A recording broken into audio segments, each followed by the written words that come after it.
ഈ ബെഡ്റൂം ഒക്കെ എടുക്കുക എന്ന് പറഞ്ഞാൽ ആളുള്ളപ്പോൾ പറഞ്ഞിട്ടൊക്കെയല്ലേ എടുക്കുന്നത്. അതാരെ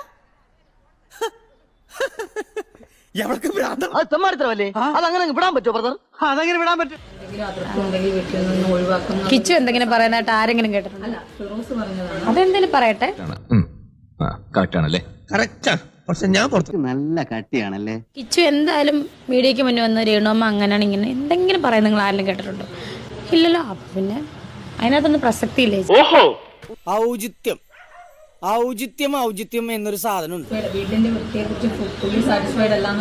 ആ വീടിന്റെ വൃത്തി ഞാനുള്ളപ്പോഴാണോ അവിടെ അങ്ങനെ കിടന്നല്ലോ? ഞങ്ങൾ ഇത് കണ്ട് ഇങ്ങനെ തുണിയെല്ലാം ഇങ്ങനെ മറിഞ്ഞു കിടന്നതിന് വേറൊരു വീഡിയോ. അത് ആരെ എടുത്തത് എനിക്കൊന്നും അറിയത്തില്ല. അവിടെ വളരെ പ്രധാനപ്പെട്ട ഒരു കാര്യം പറയാനുണ്ട്. അതായത് വീട്ടിലാരും ഇല്ലായിരുന്നു, ഞായറാഴ്ച എങ്ങാണ്ട് വന്ന് എടുത്തതാണ്. അതൊക്കെ ഈ ബെഡ്റൂം ഒക്കെ എടുക്കുക എന്ന് പറഞ്ഞാൽ ആളുള്ളപ്പോ പറഞ്ഞിട്ടൊക്കെയല്ലേ എടുക്കണം. പെണ്ണെ, നിന്റെ ചാട്ട എങ്ങോട്ടാണെന്നൊക്കെ എനിക്ക് മനസ്സിലാകുന്നുണ്ട്. ആ വെള്ളം അങ്ങ് വാങ്ങി വെച്ചേക്ക് പോടേ.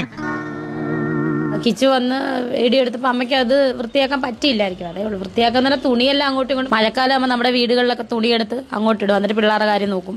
ഇതൊക്കെ തന്നെയാണ്. ഞാനവിടെ ഇല്ലായിരുന്നു. ഞാനവിടെ ഇഷ്ടത്തിന് തട്ടിവിടുന്ന 24 മണിക്കൂർ അതെല്ലാം അടുക്കി പെറുക്കി വെക്കുന്ന.